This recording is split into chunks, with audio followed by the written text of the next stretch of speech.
Hey, so I am nearing a milestone victory mark in the Battle Maison Super Singles mode with my team, and I figured I would record myself. This is battle 999 right now, so hopefully I can get through battle 999 and 1000 without choking, and also make kind of the thought process behind my team a little more clear. And at the very least, this is going to be more fun than just watching a battle video with the battle video code, because as you will soon see, these battles are typically going to take 40 to 50 turns, which is kind of a long way to ensure a victory and to kind of safeguard yourself against some of the bad luck that you'll see in the Battle Maison with all the paralysis, critical hits, so on and so forth. So I'm going to first just show you my team here. As you may have noticed, my Sableye is number one, level number one. This is not an accident. This is not, I didn't forget to give it rare candies or anything. Let's check out its moves. So basically, my team uses kind of the tried and true format of using a Choice Scarf Durant with its hidden ability, Truant. Durant uses the move Entrainment to give Truant to the opposing lead Pokemon, and that allows you to use a setup sweeper that alternates protect and a stat boosting move. And this has been done to death with things like something with protect and dragon dance, something with protect and shell smash, to give yourself a setup sweeper that is able to get to +6 untouched, unharmed, and hopefully is able to just rampage through the remaining two Pokemon. And as you may have seen while using a team like this, it's not going to necessarily be foolproof. For one, the sweep, there's a lot of stuff like Bright Powder, Quick Claw, priority moves, so on and so forth, that aren't going to allow you to just one-hit KO everything. Focus Sash, Sturdy, the ability being some other of those things. So a lot of times going to +6 attack, +6 speed, or whatever is not going to ensure that you can just one-hit KO everything. And that means you might have to take a hit in return. So that's why I like to use a sweeper, which you will soon see, which can boost all of its stats. But another weakness of these teams with Durant using Entrainment, if you start off with Durant, there's going to be things like opponents that use the move Protect, or opponents with some of those items I mentioned before, like Bright Powder, Quick Claw, that might prevent you from using Entrainment. So this level 1 Sableye with its ability Prankster is here to kind of debuff the opponent and allow usually itself to be KO'd. So then Durant can then come in and completely safely use Entrainment. So we see the moves here. We've got Trick. If the opponent has a choice item, we want to get rid of that, because otherwise, for my third setup Pokemon, is going to start struggling. That's going to be the main use of Trick. Taunt, if the opponent can have the move Protect, I want to use Taunt on it to ensure it KOs Sableye, and then it's still taunted, so it can't use Protect that crucial first turn against Durant, because there will be plenty of leads like a Samurott, for example, which can Protect and then use Hydro Pump, which can straight up one-hit KO Durant. And then, you have to take on with the third Pokemon a lead that is attacking every turn rather than a crippled one that is stuck with Truant. And of course, this is capitalizing on the Battle Maison's tendency to not switch out unless it is choice locked into a move that is immune, that your Pokemon is immune to. Gravity is a move that you can get from the move tutors in Omega Ruby, Alpha Sapphire.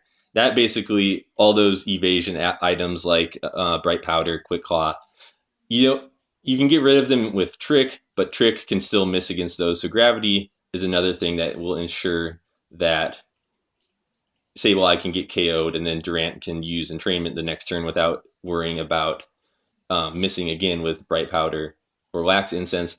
And then Flash is just kind of the general safe move to use, so my third Pokemon can set up even easier. So, the lead is attacking on half of the turns, and then on half of the turns that it does actually attack, it can have, if I use flash once, 75% accuracy from a 100% move. 2 flashes, 60% accuracy, and so on. The stats you see, it's level 1, doesn't really matter. The IVs. EVs, you have the one little quirk that I gave it. I EV'd it a bunch or used super training a bunch to give it higher special defense than defense. So anything like Porygon 2, Porygon Z doesn't get a stronger special attack from download. So there's my third Pokemon, Glalie, but let's just check out Durant. It's a traditional Choice Scarf Jolly Durant. It's got maximum 200 Jolly 252 EVs. You don't have to have that much to outspeed every single thing you'll see in the Maison, except for Speed Boost Blaziken, which if it uses Flame Charge the first turn against Sableye, it can get to +2 speed in one turn. And then if it got to +3 speed, it would outspeed Durant. But at +2 speed, it's still outsped by Choice Scarf Durant. So if I saw a Blaziken, I would just have to trick away my Focus Sash, which is what Sableye holds, and then let the Blaziken KO it, so then Durant could then use Entrainment. And then the star of the show here, the thing that gets all of the KOs, Glalie. Well, actually, Sableye can. It's surprising how much, even as a weak level 1 Pokemon that Sableye is, it's amazing that there's going to be a lot of stuff that has only Psychic, only Psychic or Fighting or normal moves, which then it has to switch out against Sableye, or Sableye can basically just completely laugh at it as it has no moves that affect it. But then, so Glalie here, I will maybe get into the EVs a little bit later. It's got a timid nature. It's got the ability Moody, since the Battle Maison can throw so much bad luck at you, you kind of have to fight dirty back. So you might as well use an ability that is pretty much banned in all levels of competitive play. So Moody, one of your stats goes +2, one of it goes -1, and that includes accuracy and evasion. So not only are you going to be doing a bunch of damage with your attacks, but stuff is not going to, once you set up a substitute, it's going to be pretty hard to break it. So basically, we'll talk more about the specific EVs later, but the main two are going to be in HP. So there's a lot of hit points that its sub can take, and it won't get broken when it's setting up. And then it has a lot of speed.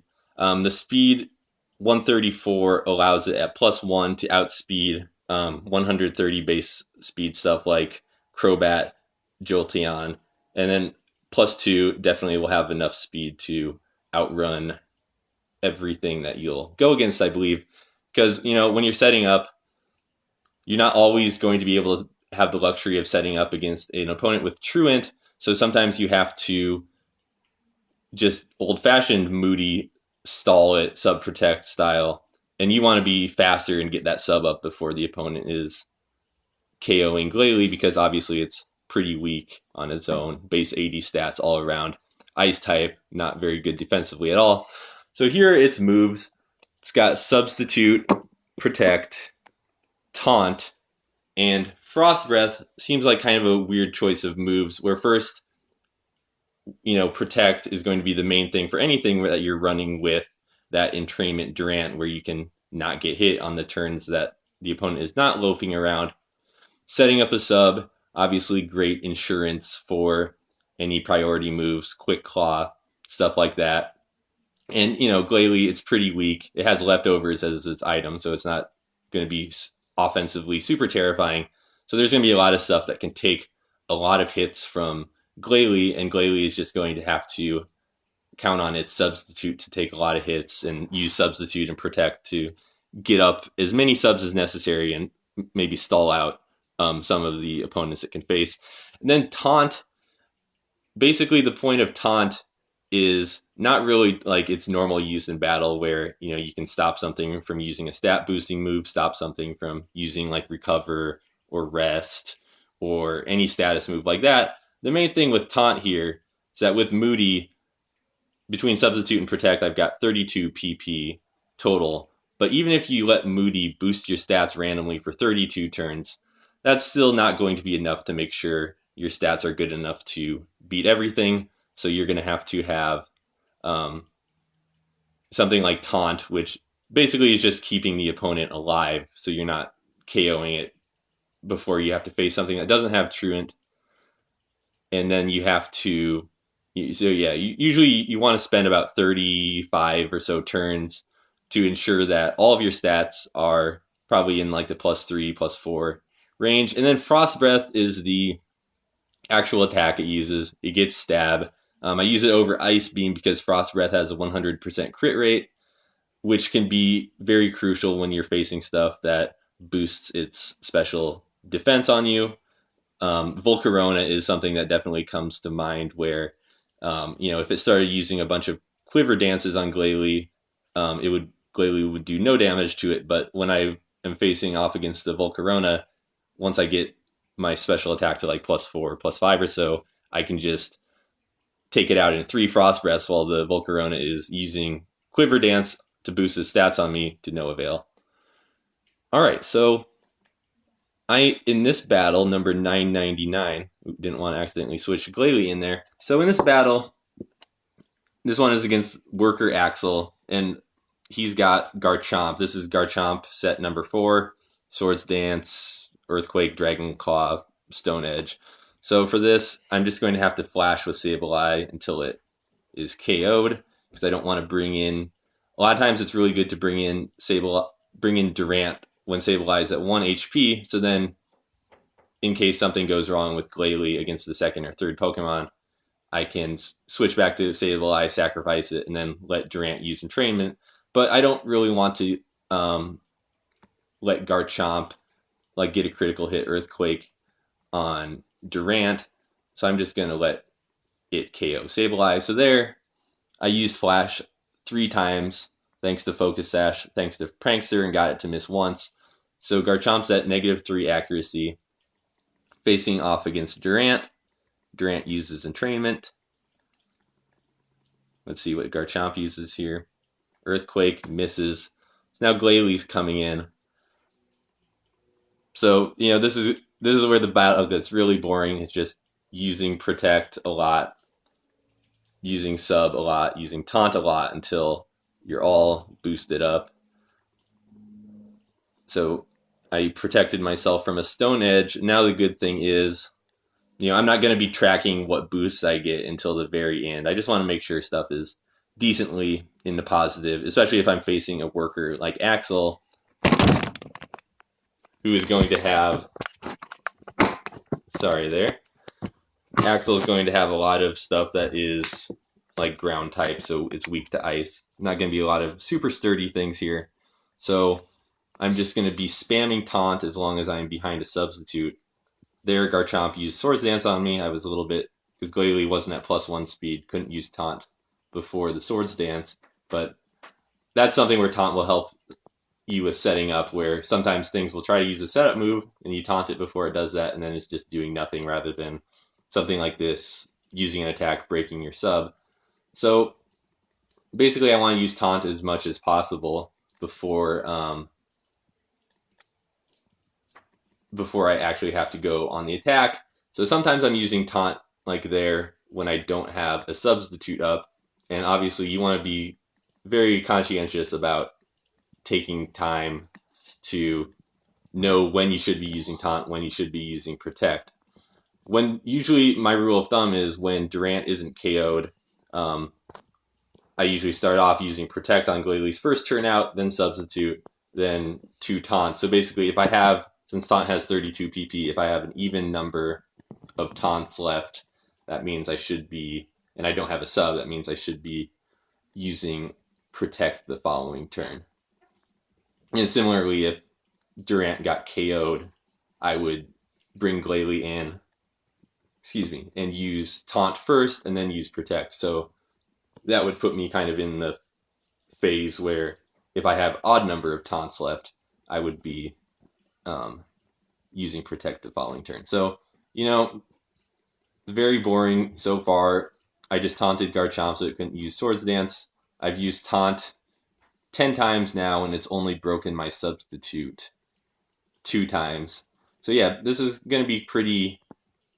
I mean, it's probably a little bit on the lucky side as far as battles go. So normally I want to have about 10 PP left of Substitute, Protect, and Taunt before I start either attacking, or at least I'm able to check kind of what my boosts are, because the nice thing about Frost Breath, it always crits, so you always know exactly what like +1 to +6 stage of special attack you're at if you're not KOing something, because you can just damage calculate it without worrying about a critical hit, like making you accidentally kill something when you shouldn't have, because no such thing as that when it's always critting.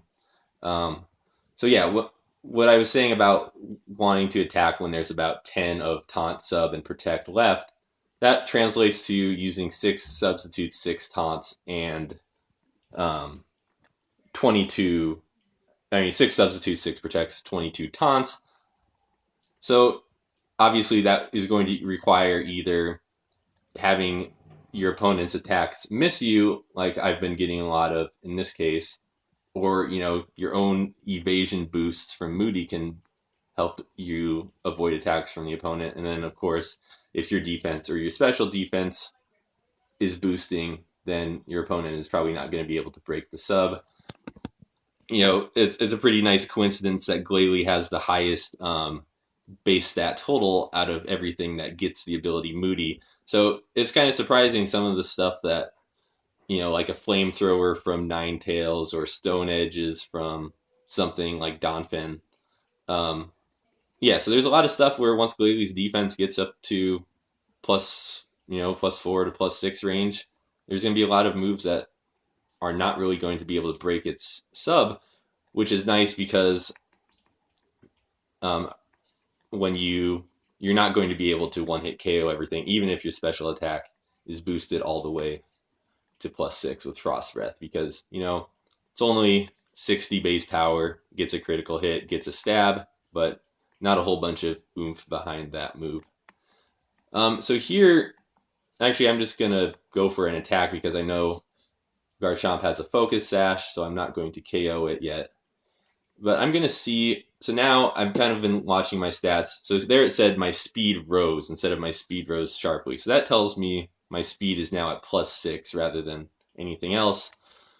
And so I want to be checking other stuff that's rising instead of rising sharply. All right, my speed is +6. My evasiveness is +6. I can't tell exactly where my special attack is right now because whatever my special attack is, it's going to be doing enough to something like Garchomp to KO it. And you see, I'm using Protect on the turns that it's loafing around with Truant right now, and this is because I kind of want Garchomp to break my substitute if possible. Oh, perfect. Because now I can have a fresh substitute in the event something second or third comes out that is a bit more threatening. So I know my speed evasiveness is +6. Yeah, special attack fell there. So I'm down to 9 PP of substitute and protect, 10 PP of taunt. And I know my speed and my evasiveness are good right now, so I'm just going to go for it. I KO'd Garchomp up against Worker Axel. Let's see what he sends out next. And it is a Magnezone. This is kind of a pain to face because it's got an Assault Vest, so even if I were at +6 special attack, I would be 3-hit KOing it at best. And then it has Flash Cannon, which is about the strongest special steel attack that you can face. Even if I'm at +6 special attack, special defense, Flash Cannon will break Glalie's sub. But the nice thing is, I've got 18 PP worth of sub protect left. That means since the Maison doesn't get access to PP ups like we do. That means I'm going to be able to stall it out of Flash Cannon, even if my +6 evasion or wherever it is now is letting me down. In this case, it isn't. Got a miss. Got a special attack boost there. That's pretty cool. So there, special attack breaks my sub.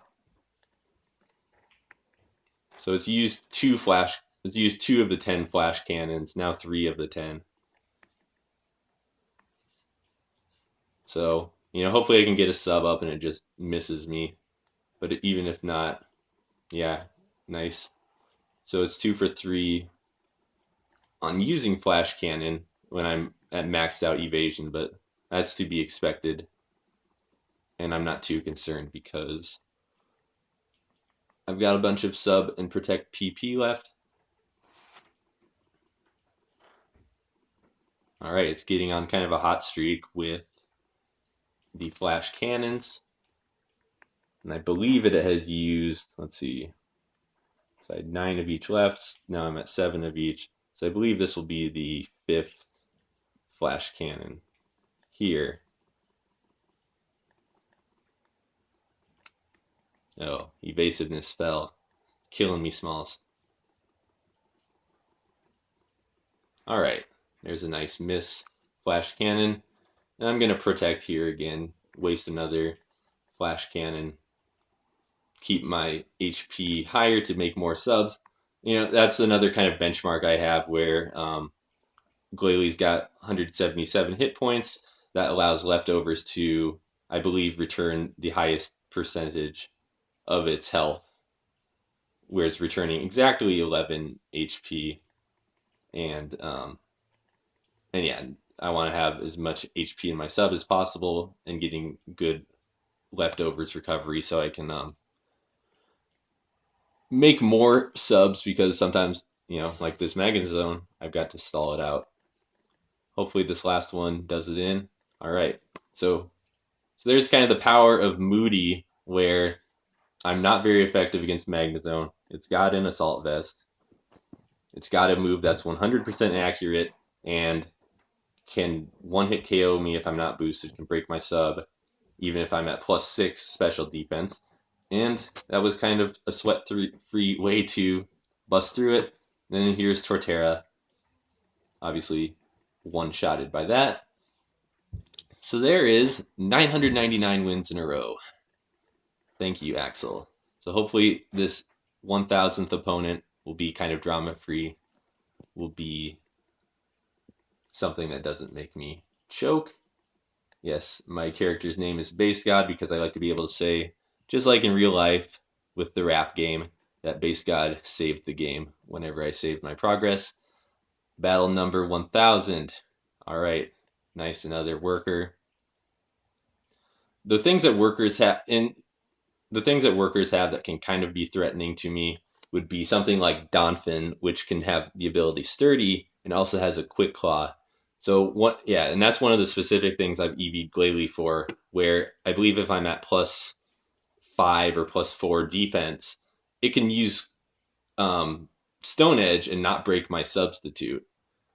And so, if it got a Quick Claw activation, use Stone Edge, even hit me through boosted evasion, I would still be able to keep my substitute intact, and that would mean there would not be as much of a chance that I'll just use Taunt here. So there wouldn't be as much of a chance that it could leave me without a sub, and then I might have to accidentally, get another Quick Claw and have the Donphin like critical hit Glalie with Stone Edge or use Fissure on it. So Ferrothorn is the lead here.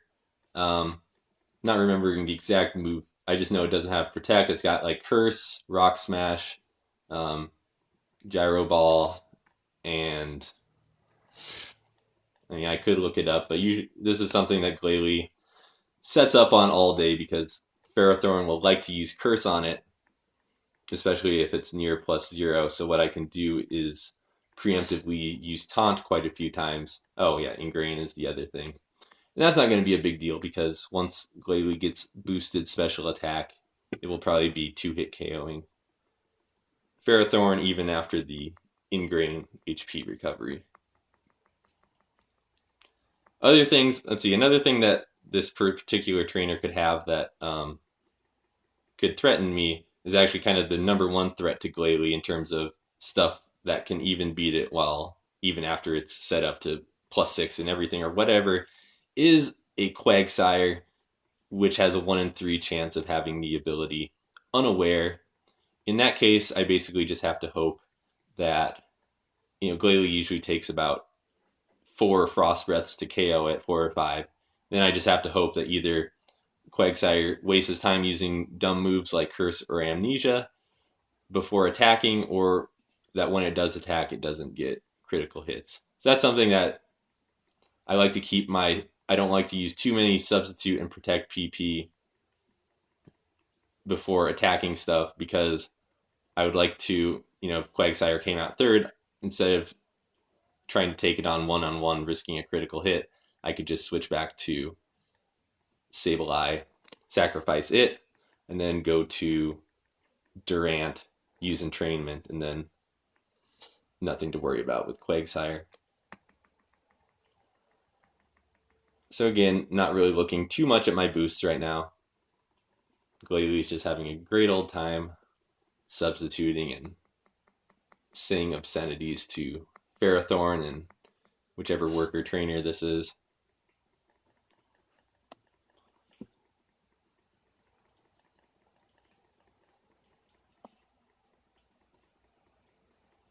So yeah, not a lot of diversity in these two trainers, that they were both workers.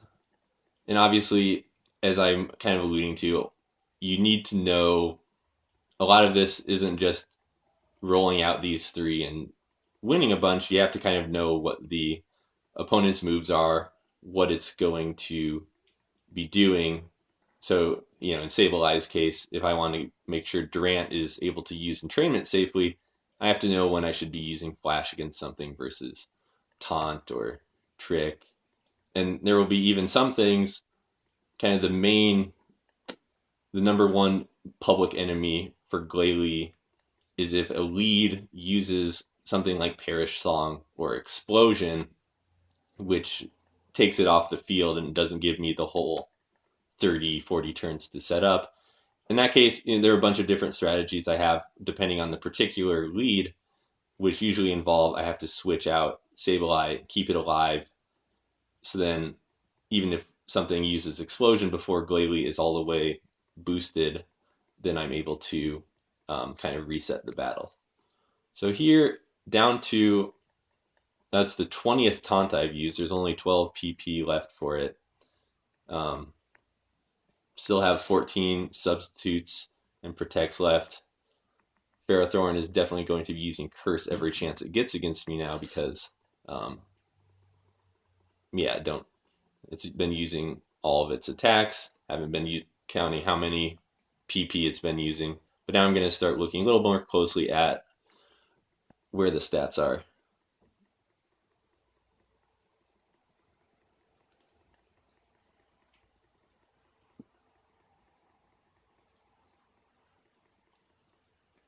All right, special attack is +6. I haven't been missing many curses for a while. Haven't been missing many taunts for a while, so may as well go for the attack. So I know my accuracy isn't really going to let me down. Special attack dropped there to +5. That's going to be still good enough to get the job done against anything.